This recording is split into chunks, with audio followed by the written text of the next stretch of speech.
Already ಪಿತ್ತ ನೆತ್ತಿಗೇರಿ ಉಚ್ಚಿಡಿಯಂಗ್ ಆಗ್ತಿದೆ, ಸುಮ್ನಿದ್ಬಿಡು. ಅವ್ಳು ಸೇವ್ ಮಾಡಿರೋ ದುಡ್ಡಲ್ಲ ನನ್ ಕೈಗೂ ಸಿಕ್ಬಾರ್ದು, ಬೇರೆ ಯಾರ ಕೈಗೂ ಸಿಕ್ಬಾರ್ದು ಅಂತ ಪಾಪ ಸೇಫ್ ಆಗಿ ಬೀರು ಮೇಲಿರೋ ಡಬ್ಬದಲ್ಲಿ ಇಟ್ಟಿದ್ಲು. ಆದ್ರೆ ಆ ದುಡ್ಡು ನಾನು ಆಫೀಸ್ಗೆ ಹೋದಾಗ ನಂಗೆ ಹೊಟ್ಟೆ ನೋವು, ಆಸ್ಪತ್ರೆಗೆ ಹೋಗ್ಬೇಕು ಅಂತ ನಂತರ ದುಡ್ಡು ಇಸ್ಕೊಂಡು ಫ್ರೆಂಡ್ ಜೊತೆ ಚಿಕ್ಕಪೇಟೆ ಹೋಗ್ತಾಳೆ ಬಟ್ಟೆ ತರಕ್ಕೆ. ಬನ್ನಿ ಮೇಡಮ್, ಹೋಲ್ಸೇಲ್ ರೇಟ್. ಚಿಕ್ಕಪ್ಪ, ನೀನ್ ಡೈಲಿ ಮನೆಗೆ ಎಷ್ಟು ಲೀಟರ್ ಹಾಲು ತರ್ತೀಯ ಹೇಳು? ಅರ್ಧ ಲೀಟ್ರು. ನಾವು 1 ಲೀಟರ್ ಹಾಲು ತರ್ತೀವಿ. ಬೆಳಿಗ್ಗೆ ಒಂದೇ 1 ಲೋಟ ಕಾಫಿ ಕೊಡ್ತಾಳೆ ಅಷ್ಟೇ. ಮಿಕ್ಕಿರೋ ಹಾಲಲ್ಲಿ ಏನ್ ಮಾಡ್ತಾಳೆ ಗೊತ್ತಾ ಚಿಕ್ಕಪ್ಪ ಇವಳು? ಮಿಕ್ಕಿರೋ ಹಾಲಲ್ಲಿ ಬೆಣ್ಣೆ ಮಾಡ್ಬಿಟ್ಟು ತಿಂಗಳಿಗೆ ಒಂದ್ಸಲ ಮೇಲ್ಗಡೆ ಮನೆಯವ್ರಿಗೆ ಕೆಳಗಡೆ ಮನೆಯವ್ರಿಗೆ ಕೆಜಿಗೆ 600 ರೂಪಾಯಿ ಮಾರ್ತಾಳೆ. ಮನೆ ತರ ಪ್ಯಾಕೆಟ್ ಹಾಲಲ್ಲಿ ಬೆಣ್ಣೆನ? ಈ ತರ ಮ್ಯಾಟ್ರ್ ಇದೆ ಅಂತಾನೆ ಗೊತ್ತಿರ್ಲಿಲ್ವಲ್ಲ. ಚಿಕ್ಕಪ್ಪ, ಯಾವ ಸ್ಕೂಲಮ್ಮ ಓದಿದ್ದು? ಸಂಪಿ ಸಿದ್ದೇಶ್ವರ ಸ್ಕೂಲ್, ಚಿತ್ರದುರ್ಗ. ಒಳ್ಳೇದಾಗ್ಲಿ. ಇರು ಚಿಕ್ಕಪ್ಪ, ಬಂದೆ.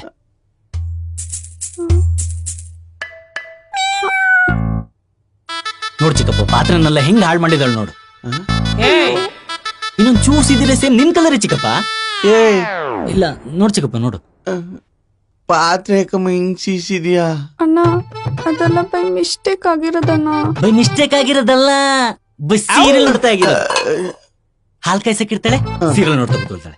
ಅನ್ನ ಮಾಡಕ್ಕಿರ್ತಾಳೆ, ಸೀರಿಯಲ್ ನೋಡ್ತಾ ಕೂತ್ಕೊಳ್ತಾಳೆ. ಅನ್ನ ಆಗಿ ಸೀದು ಹೊಗೆ ಆಗಿ ವಾಸನೆ ಬಂದ್ರು ಇವಳು ಗೊತ್ತಾಗಲ್ಲ. ಪಕ್ಕದ ಮನೆ ಆಂಟಿ ಬಂದು ಏ ಸುಮಾ ಸ್ಟವ್ ಮೇಲೆ ಏನಾದ್ರು ಇಟ್ಟಿದ್ದೇನೆ ಅಂತ ಕೇಳಿದಾಗ ಯೋಚನೆ ಮಾಡ್ಬಿಟ್ಟು ಅಯ್ಯೋ ಹೌದು ರೀ ಥ್ಯಾಂಕ್ಸ್ ಅಂತ ಅಡಿಗೆ ಮನೆ ಓಡೋಗ್ತಾಳೆ. ಅಷ್ಟು ಪಾತ್ರೆಗಳೆಲ್ಲ ಸಿದ್ರು ಇಷ್ಟೇ ಅಲ್ಲ ಚಿಕ್ಕಪ್ಪ, ಕತ್ತಲ್ ಬರೀ ಕರಿಮಣಿ ಸರ ಹಾಕೊಂಡು ಬೇಜಾರಾಗಿದೆ, ಗಂಡಂಗ್ ಗೊತ್ತಿಲ್ದಂಗ್ ಬಂಗಾರದ ಗುಂಡ್ ಮಾಡ್ಸೋಣ ಅಂತ ಎಂತ ಪ್ಲಾನ್ ಮಾಡಿದಳು ಗೊತ್ತಾ? ಮುಂದಿನ ತಿಂಗಳು ಇಲ್ಲ ಆಚೆ ತಿಂಗಳು ಕೊರೋನಾ ಜಾಸ್ತಿ ಆಗಿ ಲಾಕ್ಡೌನ್ ಆದ್ರೆ ಎಣ್ಣೆ ಸಿಕ್ಕಲ್ಲ ಅಂತ ಒಳ್ಳೊಳ್ಳೆ ಬ್ರ್ಯಾಂಡ್ಗಳನ್ನ ತಂದು ಮನೇಲಿಟ್ರೆ ನಂಗೆ ಗೊತ್ತಿಲ್ಲದಂಗೆ ಕದ್ದು ಬಚ್ಚಿಟ್ಟಿದ್ದಾಳೆ. ನೀನ್ ಯಾಕಮ್ಮ ಎಣ್ಣೆ ಬಚ್ಚಿಡಕ್ ಹೋದೆ? ಎಲ್ಲಿ ಅವ್ರು ಕುಡ್ದು ಆರೋಗ್ಯನ ಹಾಳು ಮಾಡ್ಕೊಳ್ತಾರೋ ಅನ್ನೋ ಭಯಕ್ಕಣ್ಣ. ನನ್ನ ಆರೋಗ್ಯ ಬಗ್ಗೆ ಎಷ್ಟು ಕಾಳಜಿ. ಎಲ್ಲ ಬರೀ ಡೌ ಚಿಕ್ಕಪ್ಪ. ನಾನ್ ತಂದಿರೋ ಎಣ್ಣೆ ಬಾಟಲ್ನೆಲ್ಲ ಬಚ್ಚಿಕೊಂಡು ಗಾಂಧಿ ಜಯಂತಿಗೆ ಕರ್ನಾಟಕ ಬಂದಿದ್ದಾಗ ಅಕ್ಕಪಕ್ಕ ಮನೆ ಅಂಕಲ್ಗಳಿಗೆ ಡಬಲ್ ರೇಟಿಂಗ್ ಮಾರಿದಾಳೆ.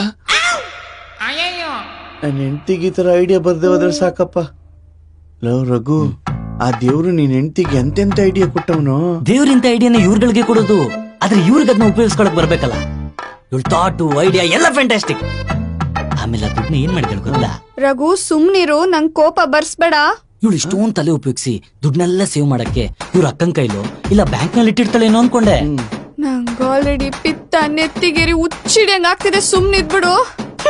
ಅವಳು ಸೇವ್ ಮಾಡಿರೋ ದುಡ್ಡಲ್ಲ ನನ್ ಕೈಗೂ ಸಿಕ್ಬಾರ್ದು, ಬೇರೆ ಯಾರ ಕೈಗೂ ಸಿಕ್ಬಾರ್ದು ಅಂತ ಪಾಪ ಸೇಫ್ ಆಗಿ ಬೀರು ಮೇಲಿರೋ ಡಬ್ಬದಲ್ಲಿ ಇಟ್ಟಿದ್ಲು. ಆದ್ರೆ ಆ ದುಡ್ಡು ಇಲಿಗಳ ಕೈಗೆ ಸಿಕ್ಬಿಟ್ಟಿದೆ.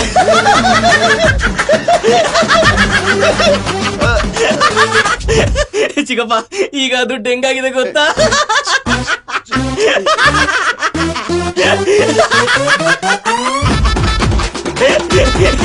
ಇಲಿಗಳ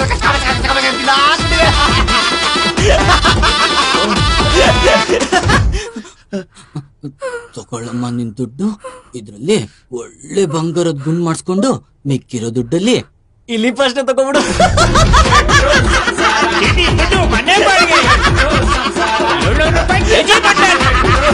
ರಘು, ನಗ್ಬೇಡ.